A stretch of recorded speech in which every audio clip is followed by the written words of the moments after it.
I'm Mel Stewart, and this is a GMM Podcast. Joining me today, Matt Hurst, head coach, Mercersburg Academy. Matt's coming off of being the associate head at Penn State, a young, talented coach who was on track to be a D1 head coach. And he made the decision to go back to boarding school, preparatory school, high school. The Mercersburg Academy has a long and storied history. I'm sure that figured into his decision-making.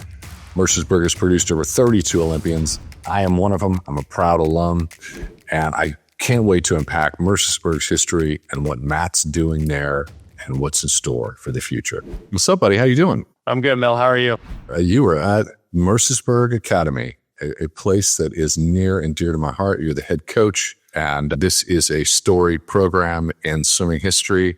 And let's just say that when I heard that you were taking over as head coach, I was really excited. So what made you make this choice to make the move to the boarding school behemoth? Yeah, no, great question. Well, one, I appreciate you, A, having me on, and B, being excited for when I got named to the position just over a year ago. So Mercersburg has always kind of been in the periphery for me. I was actually born overseas. I lived in Saudi Arabia for the first half of my life. And a lot of the kids that I grew up with, when you had to leave the kingdom at ninth grade, they went to Mercersburg.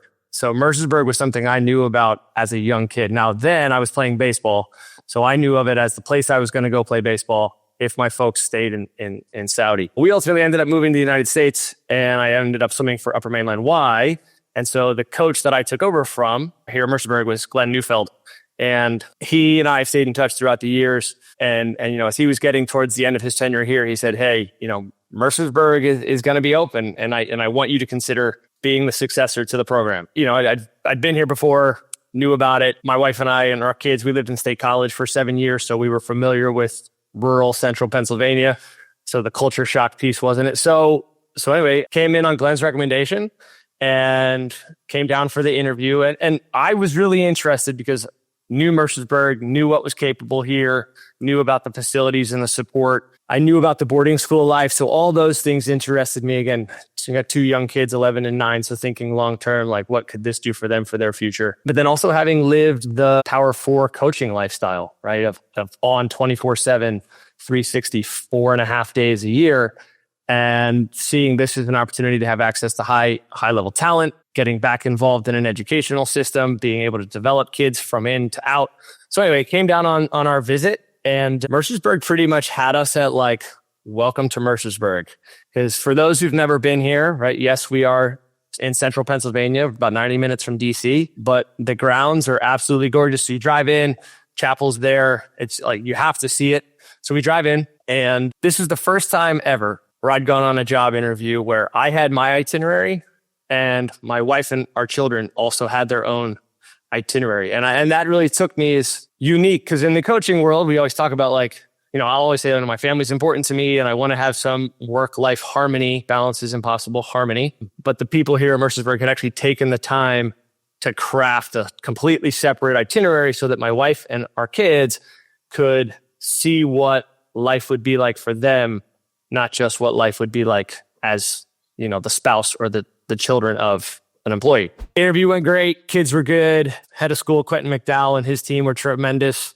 And they offered me the job, and it was pretty much, and it wasn't pretty much, it was a no-brainer. So I came here initially because I knew about it, work-life harmony, and the ability to support my family while helping other people develop their children. It really checked pretty much every box that a husband, an adult, a swim coach, and a competitor could ask for.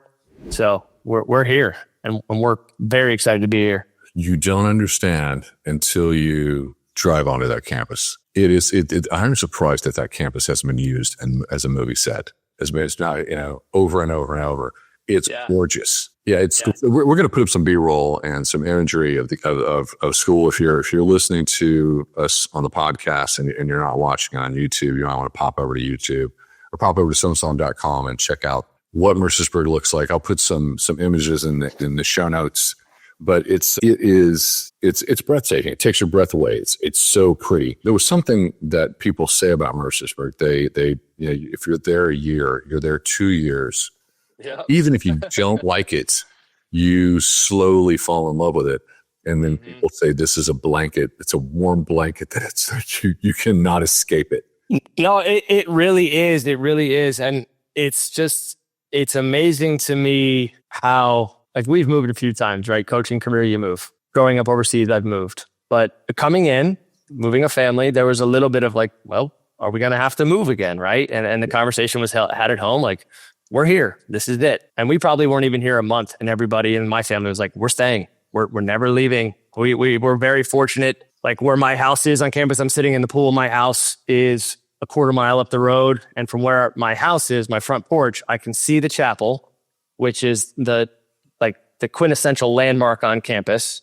I could see the mountains in the background. We get the sunset to the west. Like, I have no reason to leave ever. So yes, everything Mel said, come check it out. We will film a movie here someday. Well, I'm going to get into the history, and before I get in and get granular with you and what's going on there.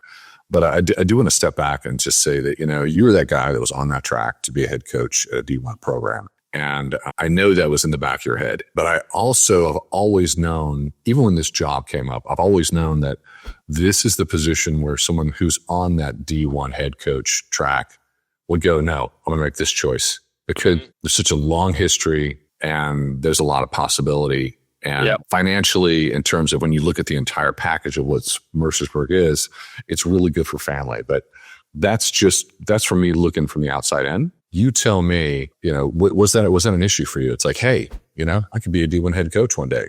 Do I really want to drill and a deviate and go left, or? Yeah, no, that's a great question. So, I mean, that was the dream, right? I swam Division II. I was late to the sport. I didn't start till I was 13. And I was one of those kids who, I did land sports. I was very comfortable in the water. My family was fortunate enough to go to the beach every summer. So surfing, boogie boarding, water. I was a junior lifeguard, so I could swim, but I never competitively swam. But as soon as I got into it, I wanted to win, and then come from a family of educators. So I wanted to teach, but didn't want to wear a tie every day. So I saw coaching and sports as like a way to do that, right? So swam Division II. So coming out of college, I didn't have anybody being like, oh, he was on the national team, or, oh, he swam at the insert school name here. Like, that carries some clout. Let's get him on the roster as a coach. So really, I started in Division III, spent 8 years in Division II, coached club all along, coached our girls' high school team, was fortunate enough to meet Tim Murphy when I was still swimming in college, when he was up at Harvard. So when he took the Penn State job, I shot my shot and said, hey, Coach, you may or may not remember me from when I was an athlete at Southern Connecticut. I'm interested in moving on. Can you help me out? Tell me about how to take the next step. Do you need anybody on your staff? And the first go around, he offered me the job, but we decided to stay where we were because we were expecting our first child, and my wife's doctors and everybody were in Connecticut. So we stayed for family reasons. So that was hard. At that point, I had accumulated a binder about that thick, Power 5 at the time, rejection letters for entry-level assistants. And this is before volunteer assistants existed. So anyway, a couple of years later, they had an opening again. And I said, hey, Coach, I know last time I said thanks, but no thanks.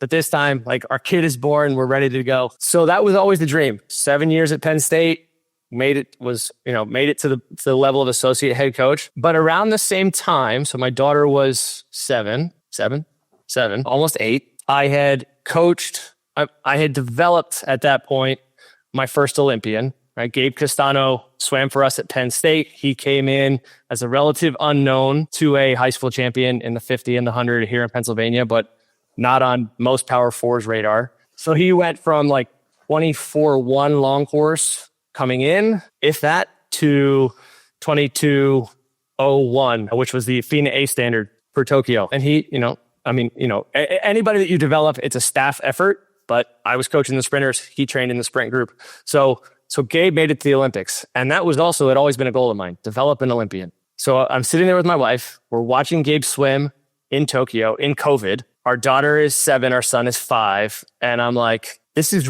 great. It's tremendous. But what did I have to give up to get to this point? So sitting there with Teresa, watching Gabe swim, I hadn't been home for more than maybe a month total in the last 4 months. And I was like, this is great, but this isn't it. So tried club coaching again for 2 years, went back to Connecticut, worked at Chelsea Piers Aquatics Club. Again, good situation, big program, big expectations.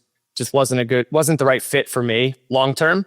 And then, so this rolled around. So I'm not going to say I don't want to be a head coach or a director of a Power 4 conference ever again. But right now, I have access to some of the best high school athletes in the world. They don't all swim here, but we recruit them, right? And we're getting more and more of them. I have access to my family. They have access to me. They get to come on campus. They get to be a part of this community. I make enough money that financially, like, our bills are paid. And I don't have to worry about, this, that, or the other thing. So I get to do what I always wanted to do at a really high level. And I get to be a husband and a dad. I don't know how you can beat that. So for me right now, this is it. This is exactly where I want to be.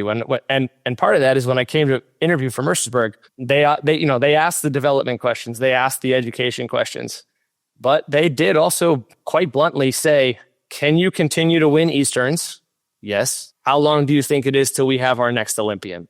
So being in a place that aligns with what I want, right, and having a head of school come out and straight up say, yes, we have high academic standards and high social standards, high community standards. However, we want to win, and we want you to be the guy to help these kids learn how to do that. So, yeah. So long term, maybe when my kids are off in college, sure, we'll see what college swimming looks like at that point. But for right now, this is my dream job. College swimming is very complicated right now. We don't know what the future. Yeah. This is a great place to be. If it wasn't clear to anybody at the outset of this, I probably should have said it. I'm an alum of Mercersburg, 1985, 1988. And transformative experience for me. Definitively, if I had not gone to Mercersburg, I would not be an Olympic champion. No way, no how. And the takeaway from that is I spent more time behind my desk studying than I did in pool. And I think the time that I spent behind my desk becoming a student made me confident enough to be a great athlete. And that was entirely the Mercersburg experience. And so to understand the charge that Matt is under, let's give it some context. Mercersburg Academy has a notable history in producing Olympic swimmers, with 32 Olympians earning a total of 11 medals, including 5 gold medals. Betsy Mitchell, Christian Jacob, Mel Stewart, Harry Glancy. Gosh, I mean, it's 11. I'm not going to go through the entire list, but it's a long list and it's impressive. And Mercersburg has this wonderful history. And for me, the memories I had were Easterns, but let's not get into that. I wanted to ask you, if you're talking to a parent out there and you're talking to an athlete, I've given you my personal testimony, but you're there, you're leading the team. This is your charge. What do you say when you say, hey, what is Mercersburg? Yeah, that's a great question. I have started using your phrase transformative experience because you told me I could. And I think, and it summarizes it. And then, I go into that because sometimes the parents are like, all right, you're going to need to tell me more. That's a big word. I think what we do really well here, and we're building on it, right? So, as you mentioned, I inherited a tradition. I inherited a legacy. With that comes the cultural piece. And under each head coach, the culture shifts and adapts. So what we're trying to do is build upon the legacy we've been given and use that to transform the future. So we talk about how they come in and the groundwork that we lay for them once they're here. And at Mercersburg, some people come in as a 9th grader, some 10th, 11th, a few 12th. And then we also have some postgraduates who come in too. So the conversation is tailored a little bit differently, but it's around some core principles. So one of them is obviously their education, right? And as you mentioned, sitting at your desk, you learn things about yourself. You learn transferable skills that come to the pool, learning how to be a student of our game of swim, learning how to be a student of your environment. How do you control your environment? Setting up schedules and routines that help you be as consistent as possible. So we talk to the team about doing the simple things better. We don't need Herculean efforts. We don't need gurus or gimmicks. We just need to do simple things and we need to do them well. We need to go to meals on time. We need to study. We need to ask for help. So that's kind of the on-ramp, right? And that foundation. From a competitive experience, we talk about how we do have access here to international meets. Again, in terms of the school, they are very supportive of me and my staff sending kids to the highest meet they're qualified for. You make it to Worlds, we're sending you to Worlds. You make it to Juniors, we're sending you to Juniors. Kids with tier pro cuts, we go to the tier meets. We go to Winter Juniors. We go to Y Nationals. So if you need to go, you're going to go. And then you're going to get the support to make sure that you're staying on top of your studies while you're gone and when you get back. And then on the way out, we talk about the transition out of Mercersburg, and we have an extremely, extremely great benefit here of our college counseling department. We have 8 academic counselors, of which I'm one.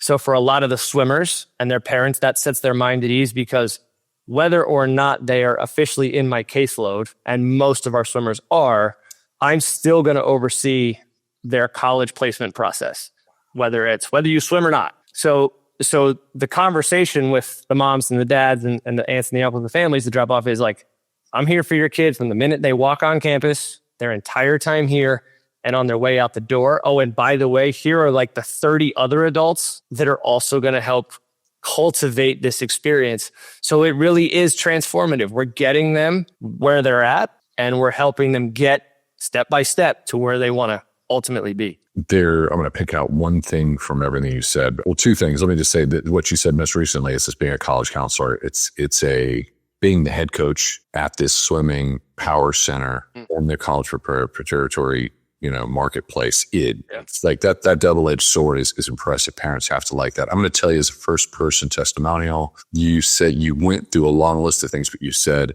about being great, and it's just being on time. It's getting your studies done. You said asking for help. This was the thing. I don't care if you're on track to be the valedictorian. Everybody always has something that you're missing when you're at that age, and it's you need help. And that's what was the greatest thing about Mercersburg. You were in this storybook bubble of a community that was designed to be perfect for your needs. It was that one piece, knowing that you should ask for help, and that was always pressed on me. And I noticed that everybody did it, and it made a huge difference. Yeah. If you're on a club team, or you're in a public school atmosphere, or you're commuting to practice, there was just something about Mercersburg where that was there. If I needed something, I could walk down the hall to the teacher or to another dorm or their house, which was on campus, and meet them after lunch or meet them after dinner, or talk to the headmaster. It was anything you needed. And, I can say that, but it's hard for people to understand how important it is. All I could say is that was a true experience. Yeah, and it really is, and it hasn't changed since you've been here. And I would say it's probably evolved. I would imagine that we've added more layers of support in the 40 years, 35 years since you graduated. I mean, we have 3 full-time counselors that work in our health and wellness center. So any kid who wants or needs just someone to talk to, we have that. Every student here gets an advisor. So you have all your teachers, you have your dorm faculty, you have your coach or coaches, and then you have an advisor, which is another adult community member that you wouldn't normally interact with and who oversees your day-to-day. So if you get in trouble or you need a resource or you don't know where to ask for help, your advisor operates in that capacity. So I also do that. And my 9 advisees are all 12th grade girls, none of whom swim, but they're tremendous. I mean, my wife and I joked that we came to school and adopted 9 daughters. We have them over to the house. Because they miss home cooking. Sometimes they just want to come over. Like they came over in the spring and just bake brownies because they wanted to, because they just miss being in the kitchen and being able to goof off and be teenage girls and bake some brownies. So we did it. I've got kids, my international kids, I always offer to them, I'm a decent cook.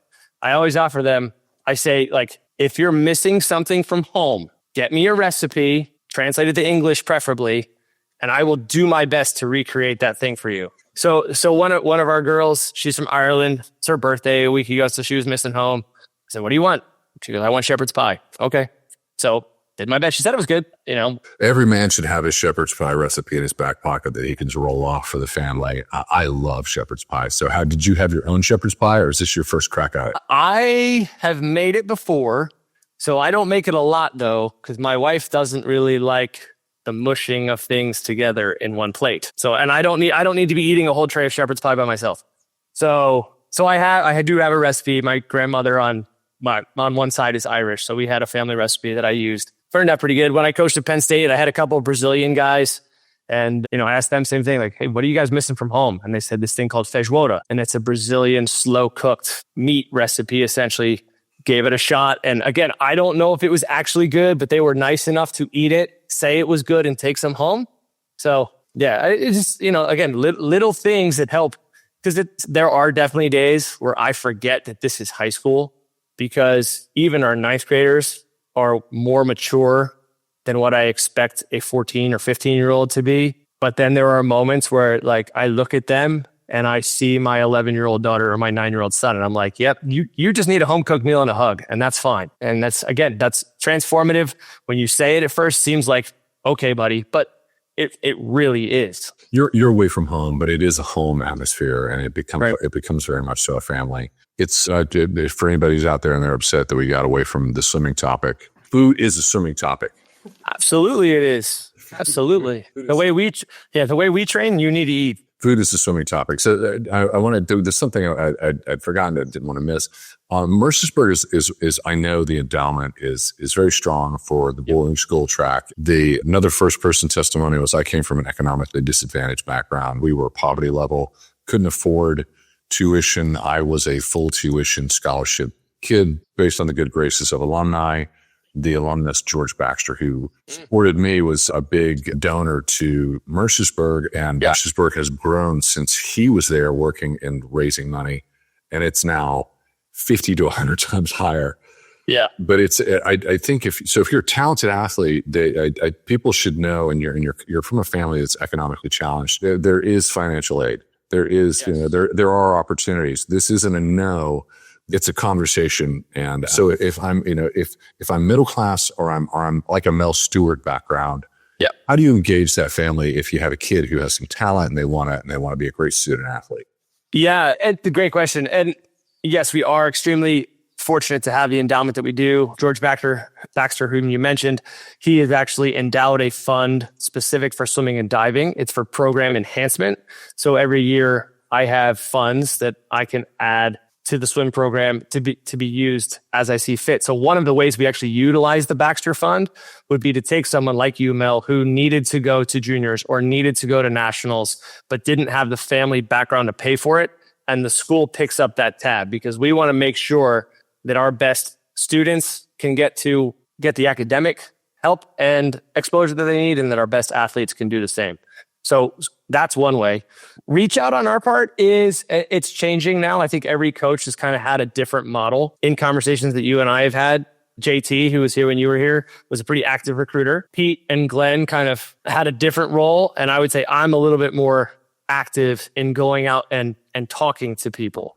And, I've had some people caution me and say, hey, well, USA Swimming and recruiting. I said, I know, absolutely. I'm not recruiting them for a USA swim team. I'm recruiting them for an academic institution where we can give you, from no matter what background, we can give you access to elite education and elite athletics.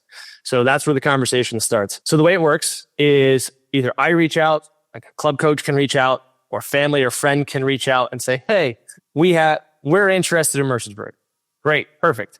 So they contact, eventually comes to me, right? It starts with our admissions office, and admissions always tags me on swimming. And then the conversation begins. Once you enroll or once you apply, we have a financial aid read process similar to the way universities work. And we meet full financial need. So your family puts in their financial information, and financial aid comes back and meets what we need. So we have, and I think that's something that sets Mercersburg apart in the boarding school realm. Everybody here is not a stereotypical boarding school kid. We have people from all different financial backgrounds, all different parts of the world.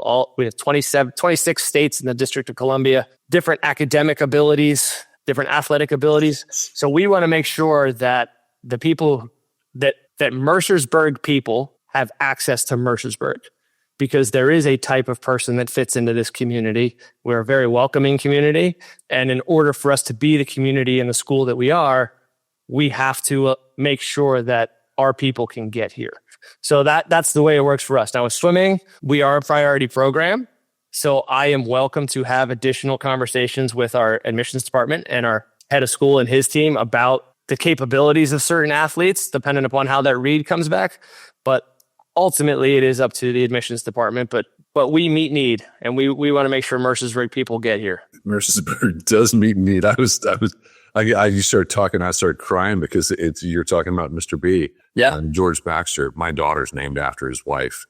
Wow. Okay. So, yeah. So these are Mercersburg takes care of you. If there's the opportunity there, I think if it's a right fit, they find a way. Correct. Wow, that's really meaningful to hear. In terms of just if you're talking to a parent and you're saying, hey, this is how we're going to prepare your kid, and your kid is going to be prepared for college in a way that's going to be advantageous and give them an edge over everybody else. You put that into context, because it's hard to say it, but what does that mean? Yeah, how do we prepare them for college? Yeah, it's twofold, right? So from the academic side of things, we talk about our network of supports, starting with peer group and mentor group as 9th and 10th graders, which is where you are led by other students. We talk about the effect of our prefects, so our student leaders in the dormitories. It's kind of like a resident advisor in college. Prefect. You are prefect? Who's prefect? Nice. Yeah, so we talk about that and that role. And from a college prep academic standpoint, I mean, our course catalog is vast. We offer high-level courses with very low student to teacher ratios. I think our average class size is 12. So you're going to get the rigor that you need to get to whichever academic institution you aspire to. From a competitive standpoint, now obviously the NCAA is changing, so it is a bit of a dance on my part to try to stay up current with what the reality is of getting onto the roster which they desire. But the conversation is largely similar in such that I coach at the NCAA level for almost 20 years, so I have a handle. B, my network, even though I'm not in the NCAA anymore, my network still includes whatever school you want to go to. I probably know someone or know someone who knows someone. So I could pick up the phone, and I do, somewhat like annually. I'll call and say, hey, what are some fundamentals you'd like to see from our kids coming out? Like what is it that you're looking for when you as a head coach or an assistant coach go on the recruiting trail? What are you looking at? You're in a meet of 1,500 kids. What's going to make Mercersburg kids stand out to you? So we build those fundamentals into our program. Now, whether or not that manifests into a Power 4 scholarship for anybody in 3 or 4 years, that I can't guarantee, obviously.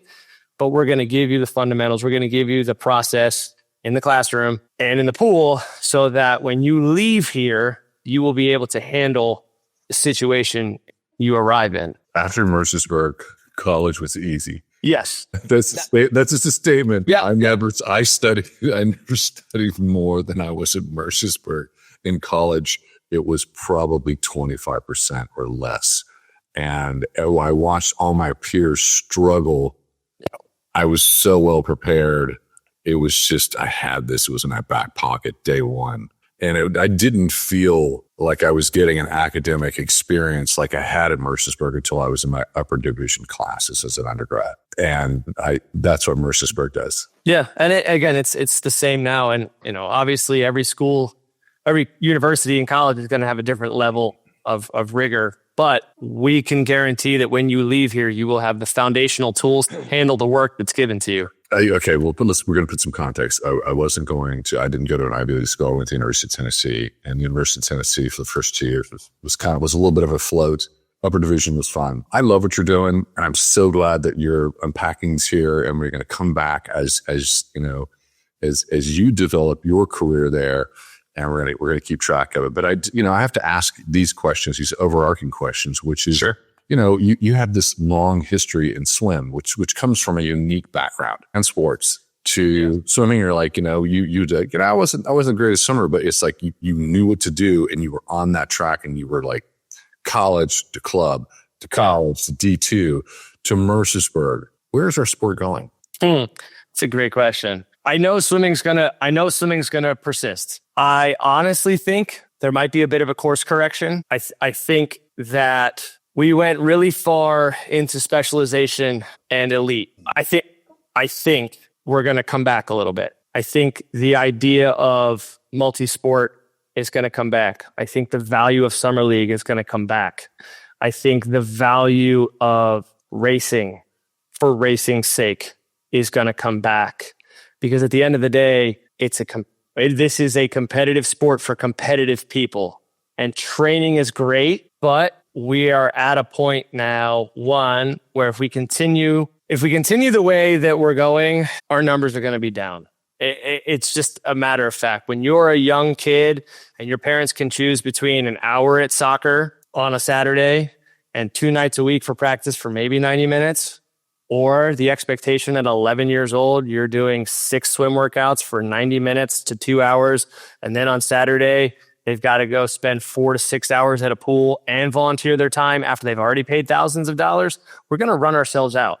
So we have to pivot. We have to embrace the fun. And I think it's coming. I think we're there. The tide is surging. I'll put it that way. We're not there, but there's enough people who know that this has to be fun until the kids are mature enough. This is my opinion. We need to focus on the fun until the kids are mature enough to find the fun in the process of pursuit. If we are trying to force 12 and unders, most, to come to practice because of delayed gratification, it's coming. It'll get there. We're missing the boat. You know what's fun? Standing up on the blocks and racing a 50 fly. Standing up on the blocks and racing 100 IM and getting a duck when you're done. Standing up on the blocks and being next to a friend and trying something you've never done before in the sun with music on. Like, that's fun. And then from the fun, we can then transition into the process of like, yeah, now you're older and you're actually pretty good. So maybe you got to train a little bit more. You need to put in some more hours. Here's what the next step looks like. So I think we are going to start embracing the fun and have that be the entree to the discipline. You're talking about a culture, and you're referencing a culture from the 70s, 80s, and 90s, which bled into today, where we just go nuts and train so hard. Yeah. And we mortgage our lives for the sport. But there's some outliers in that data set. Rowdy Gaines was not a full year-round swimmer until he was 17. Yeah. Matt Biondi, same thing. They were multi-sport athletes, and they did pretty well. They did, they're luminaries. And but if you talk to them, they're like, yeah, no, I wasn't year-round until I was 16 and did everything else. Yeah, we need to bring the fun back. A lot of people are talking about the fact that USA Swimming has gotten funky with the data, but they can't for too long because we're a member-based nonprofit and they have to disclose the data. Ultimately, we were down 4.6% in registration in 2023. We were flat at the Olympics in the Olympic year for Paris 2024. That's the lowest we have ever. We had gained 481, which they define as flat.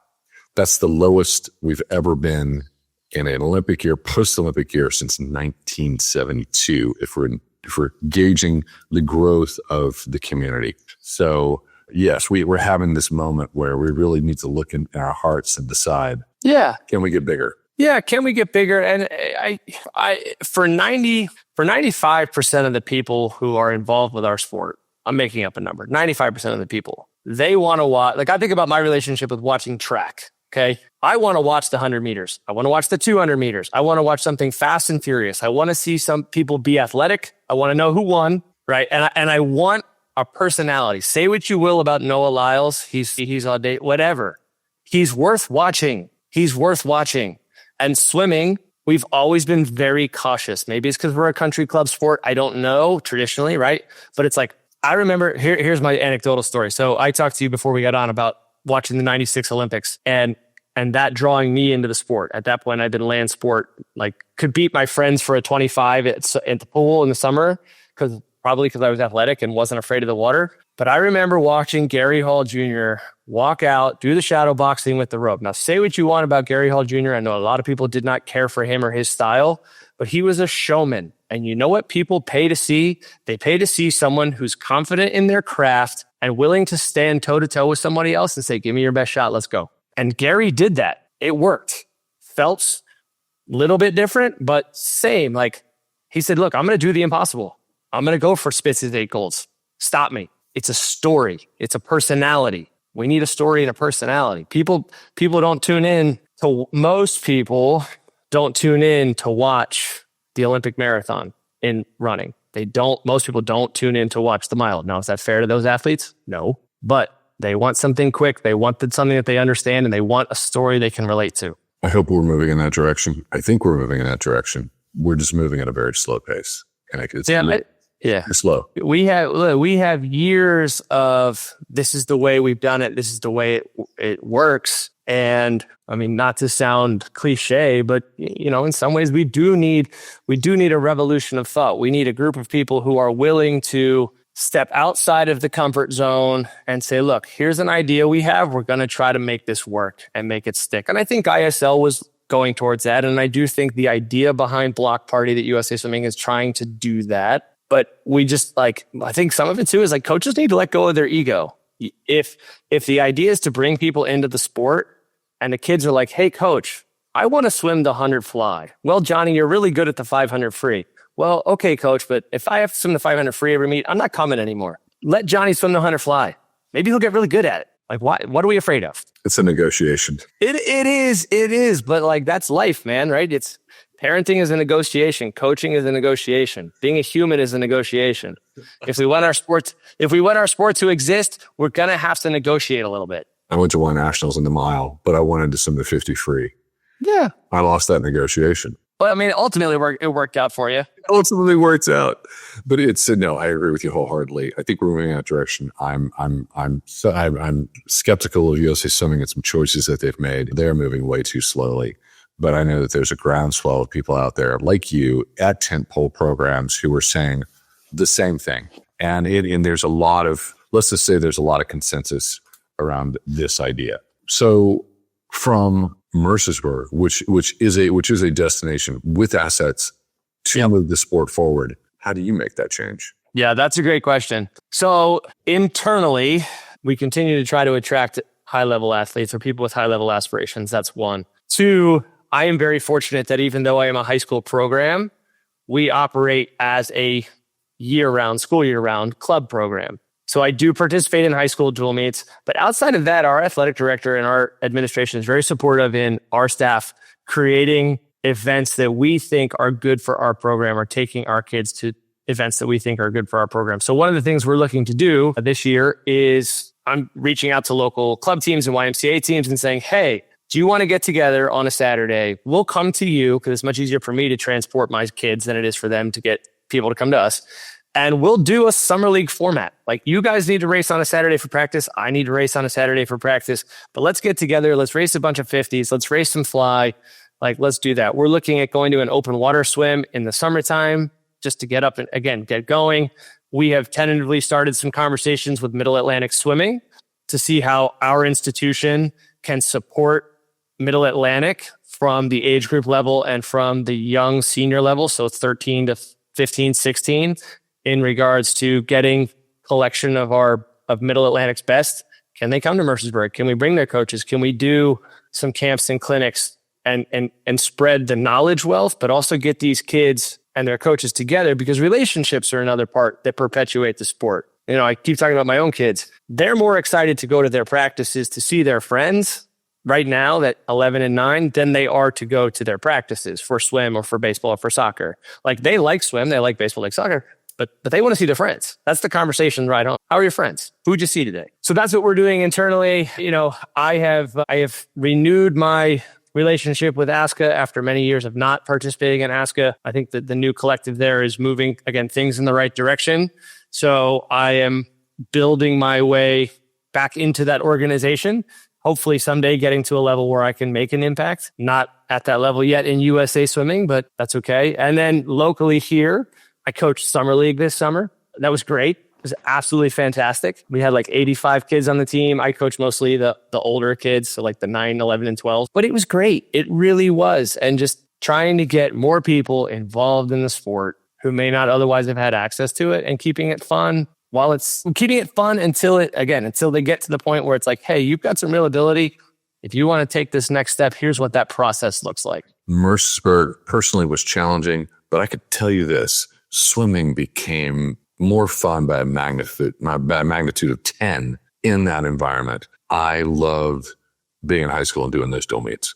What's your dual meet schedule like this year? So we've got a pretty tight one. So high school season in Pennsylvania is basically December 1st until the end of February for us. Because of our winter break schedule, we're not around for a third of it. So we were looking at doing a preseason duel down in Charlottesville against Cavalier Aquatics.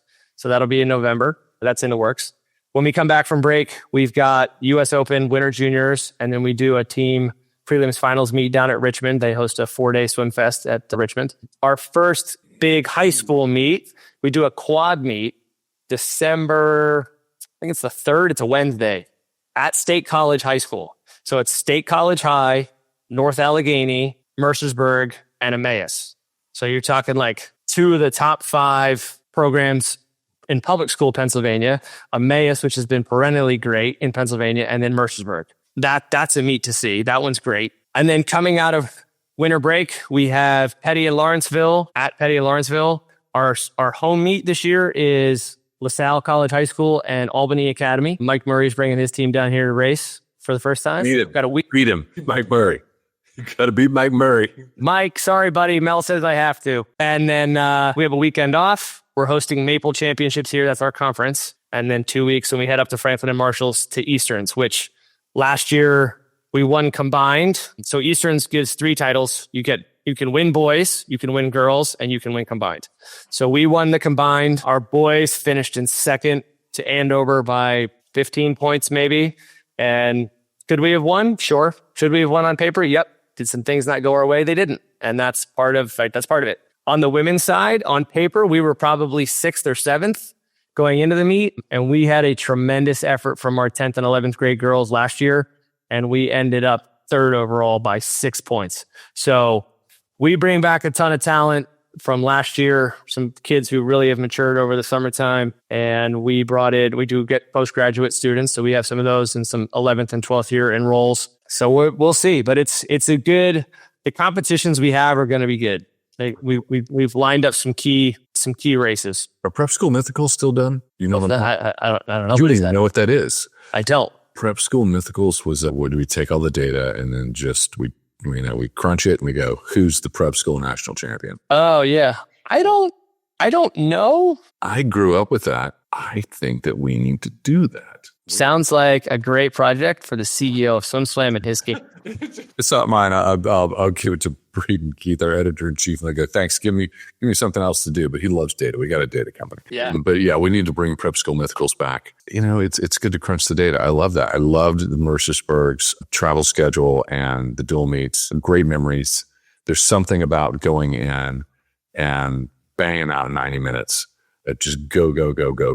Yeah. And it certainly prepares you for college, but it is the most exciting way to swim. I've covered a lot of topics. Is there anything that I missed that you want to talk about? I don't know that there is. I mean, I'm just really happy to be here. I think that the only thing to talk about is when are you coming back to Mercersburg? My wife has not been back on campus. And I think that's something that you have to do. You've got to show your spouse where those most formative and most transformative years occurred in your life, because it is impressive. It's definitely a feather in my cap, and it's something you have to experience. If you're out there and you're thinking about maybe a camp at Mercersburg, I think it's well worth the time and investment. And as a parent, you should come and at least stay downtown, get a hotel, and soak it up. Just to help me with this, it's very rural. Has it changed much? Is it still very rural? And has the town evolved at all? It is still rural.